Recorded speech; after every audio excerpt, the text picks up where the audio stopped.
Hey guys, welcome back to my channel, and in today's video I will show you how you can see the password of your connected Wi-Fi network. If you have forgotten your Wi-Fi password, then this video is for you. So without wasting our time, let's jump into it.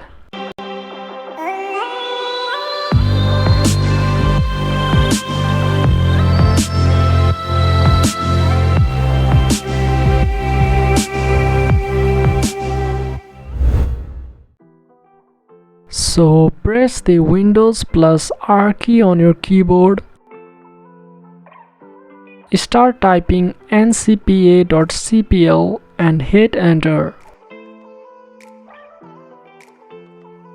Just double click on your Wi-Fi network. Click on wireless properties. Click on security and check the show characters box.